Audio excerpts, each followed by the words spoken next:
Almost 40 years have passed since their formation, and the Four Horsemen are still considered to be the measuring stick as far as professional wrestling stables are concerned.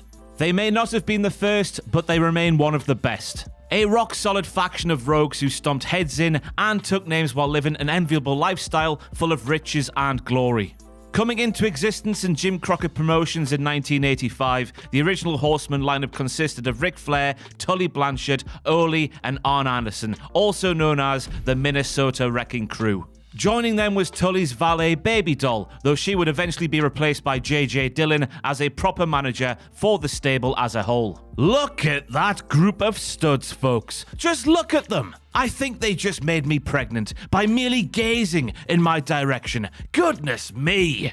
The Horsemen talked the talk, they walked the walk, and importantly, they drew money, ratings, and interest wherever they went. During their pomp, they were the shiz niz, as the kids say, but that original group couldn't stay together forever, and between 1985 and 1999, there were many different incarnations of the Four Horsemen. Some were great, some were good, and some included Paul Roma. They were top heels, valiant babyfaces, headline acts, and complete afterthoughts at various times throughout their existence. But their legacy remains intact, and you can see the group's influence on the business to this very day. So hairspray your mullet, put on your finest suit, throw up those four fingers and join me, Ross from Cultaholic Wrestling, as we take a look at the rise and fall of the Four Horsemen.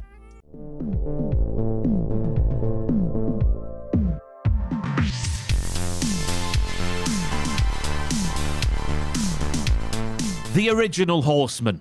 So, back to that magnificent original lineup. You had Ric Flair, the outlandish, lavish world champion who set the standard for every other wrestler lacing their boots in the back. Tully Blanchard, the cool, cocky, and extremely talented ring general who was the star on the rise, and so everyone figured a future world champion in his own right. Then you had the Andersons, kayfabe uncle and nephew Ole and Arn, masters of dissecting a body part and cutting the ring in half. You know, that tag team wrestling stuff. Ole was the experienced roughhouser, while Arn was the hot, young prospect that would develop into the group's enforcer.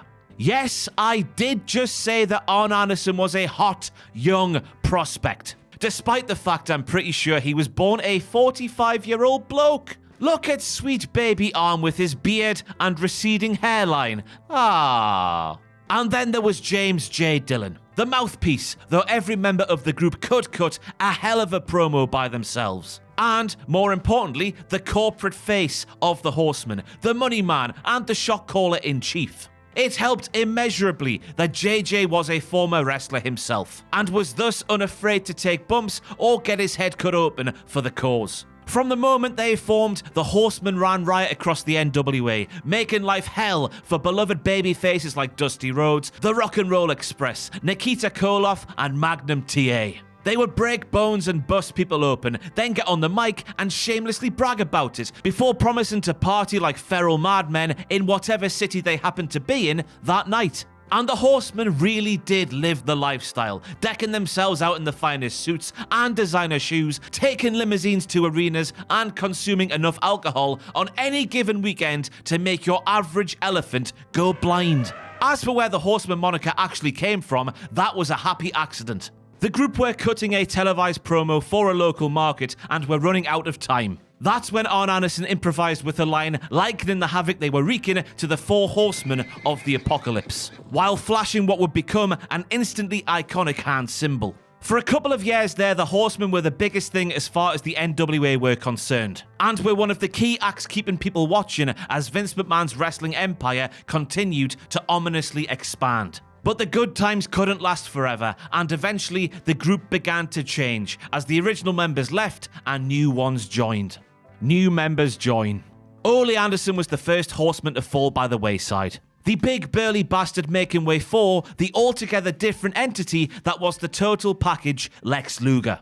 Ole's departure was inevitable, after he cost himself and Arn the tag straps at 1986's Starrcade, expedited when he missed a booking in order to watch his son wrestle. Sorry, skipping a day with the lads in order to look after your son? I'm surprised the others didn't just throw him off a bridge. So, Ole was out and Lex was in. Luger may not have had a fraction of the wrestling knowledge that the others did, but he certainly had the look. And the hope was that the other horsemen could teach this hot prospect and speed up his progression. Unsurprisingly, it wasn't long until Luger tasted success, lifting the US heavyweight title with help from Dylan. With Ole gone, Arn began regularly tag teaming with Tully, and it was around this time that the first War Games matches took place, as the Horsemen battled Dusty Rhodes, the Road Warriors, and Nikita Koloff during the Great American Bash Tour in 1987. Did you hear that? That's the sound of money being printed. The total package didn't last too long as a Horseman, as towards the end of 1987, he disobeyed orders, gave his famous "I'm an athlete" speech, and indirectly challenged World Heavyweight Champion Flair, getting himself kicked out of the group.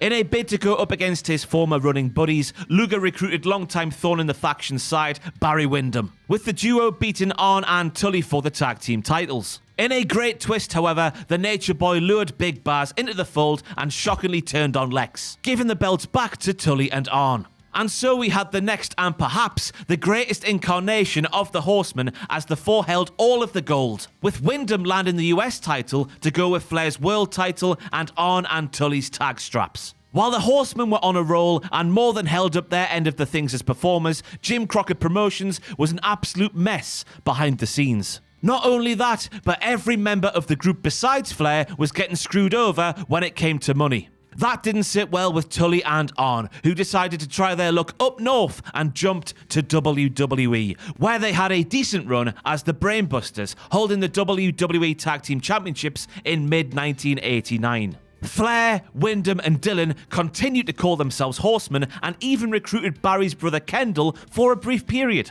though he is not classified as an official Horseman as such. But then things really started to fall apart. JJ Dillon left for an office job in WWE, Barry Windham got injured and had surgery before also deciding to try WWE, showing up there as the Widowmaker. Also, the less said about Hiro Matsuda being brought in and the group going by the name the Yamazaki Corporation, the better.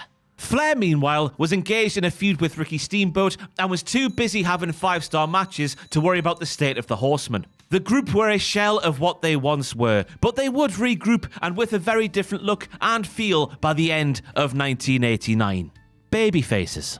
Following his epic series with Steamboat and subsequent program with the villainous Terry Funk, Flair was a babyface with a Horseman reunion on the horizon. And they would be good guys too. The guys who broke Dusty's leg and rubbed Ricky Morton's face on the concrete and did other bad things, them babyfaces. Yes, the Horsemen would be goodies. With Arn returning from his spell busting brains, Ole back in the fold, and that all-important fourth Horseman.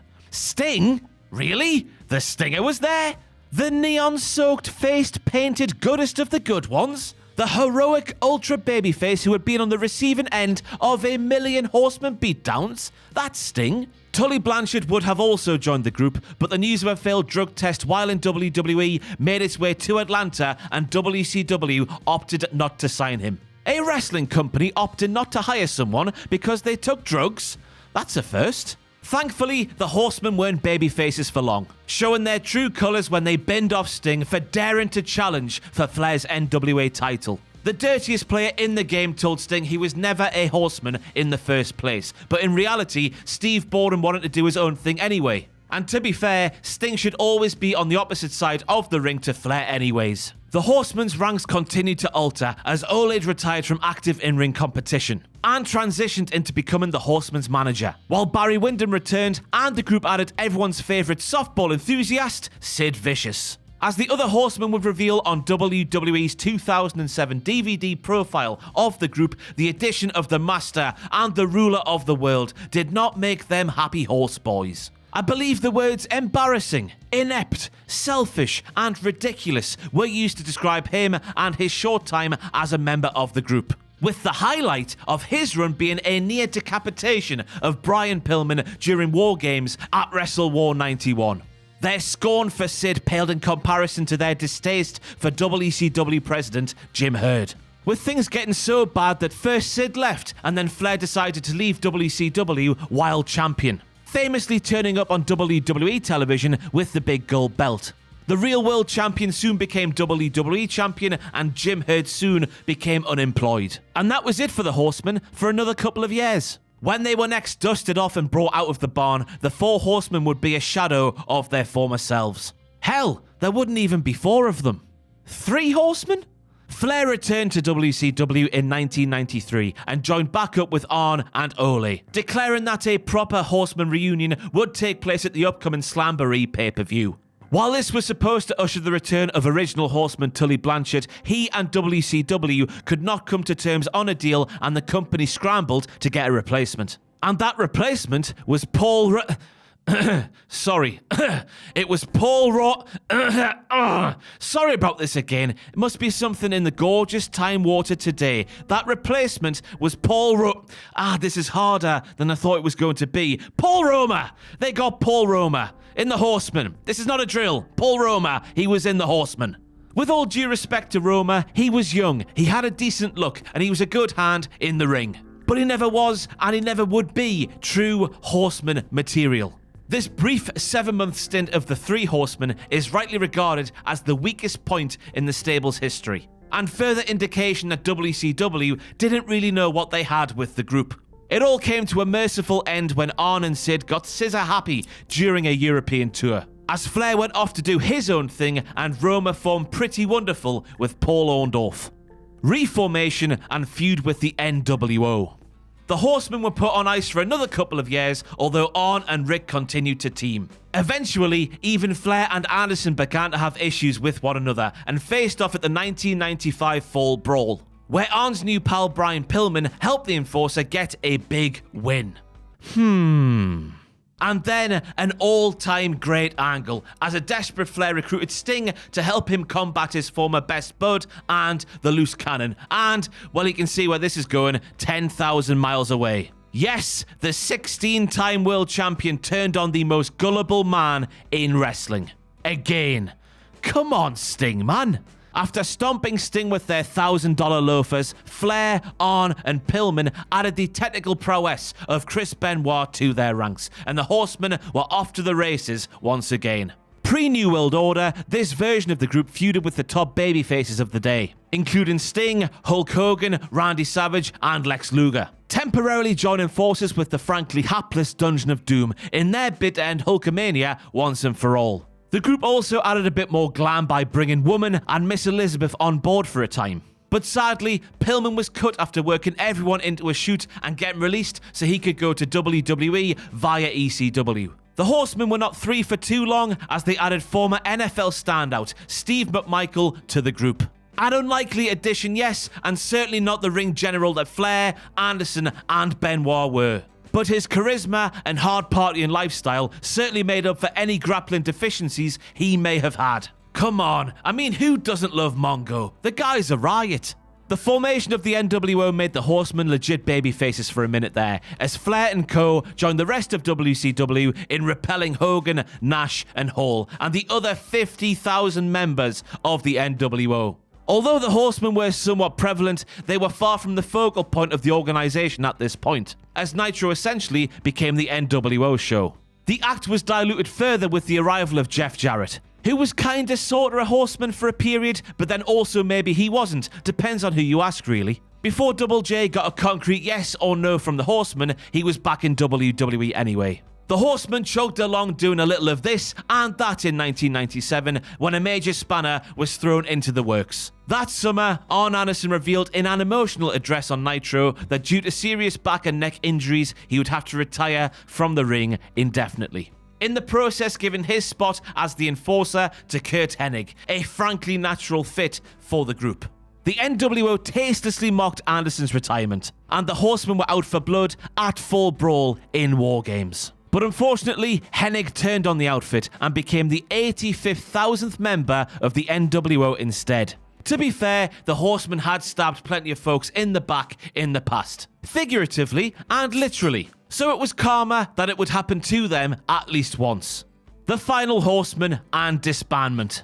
And so the Horsemen were packed away yet again. Then, in early '98, Ric Flair no-showed a television taping and was taken off television.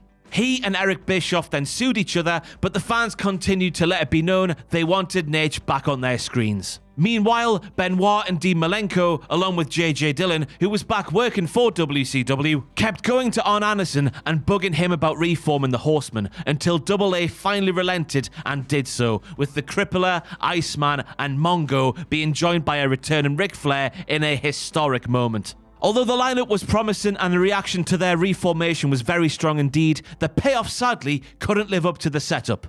The group simply got lost in the shuffle, while Flair started a silly feud with Eazy-E. "Fire me! I'm already fired!" Mongo ended up leaving wrestling, while storylines descended into silliness and WCW as a whole continued to slide towards the abyss. In the end, it was down to Flair, Benoit, and Malenko, with Arn as manager, but when Chris and Dean split and joined the Revolution faction, the Four Horsemen were all but dead. And that, my friends, was the sudden and disappointing end to one of the greatest professional wrestling stables of all time. The legacy of the Four Horsemen. Though the Horsemen ceased to be in 1999, their influence and legacy continues to be felt in wrestling. Even when they weren't riding high and on top, they were hugely influential. Don't think for 1 second you get popular rebellious groups like the NWO or D-Generation X without them. The most obvious homage to the Horsemen was WWE's Evolution, fronted by noted NWA aficionado Triple H and featuring Flair in a prominent role, while Anderson helped mold them backstage in his role as a producer. In TNA, we had Fortune, an obvious tip of the hat, while AEW's The Pinnacle is unmistakably Horseman-esque, albeit with a modern twist. It was nice to see Tully show up and hit a slingshot suplex again too, wasn't it? They weren't always booked or pushed to their full potential, and several of their incarnations were weaker than David Flair in an arm wrestling tournament. But when the Four Horsemen were good, they were really, really good. They will often be imitated, but never quite duplicated. Though I encourage all current and future professional wrestlers to continue to give it the old college try.